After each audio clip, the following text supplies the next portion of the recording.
I were the devil,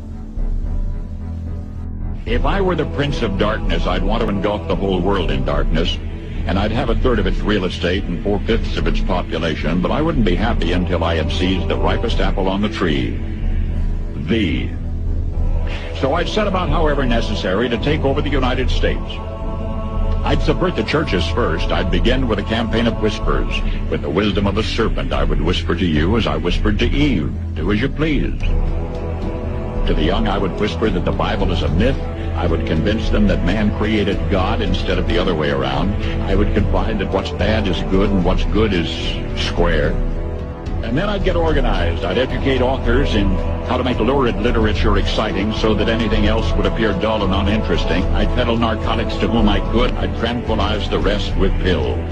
If I were the devil, I'd soon have families at war with themselves, churches at war with themselves, and nations at war with themselves, until each in its turn was consumed. And I'd have mesmerizing media fanning the flame.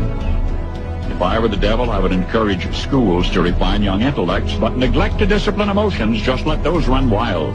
Until before you knew it, you'd have to have drug-sniffing dogs and metal detectors at every schoolhouse door. Within a decade, I'd have prisons overflowing. I'd have judges promoting pornography. We're talking about 8-year-olds and 9-year-olds and 11-year-olds and 12-year-olds. He's got over 600 images, gobs of video footage of these children. But you say this does not signal a heinous or egregious child pornography offense. And then you went on to say the defendant was merely trying to satisfy his curiosity. That's somehow a reason to only give him 3 months. Help me understand this. Soon I could evict God from the courthouse, then from the schoolhouse, and then from the houses of Congress.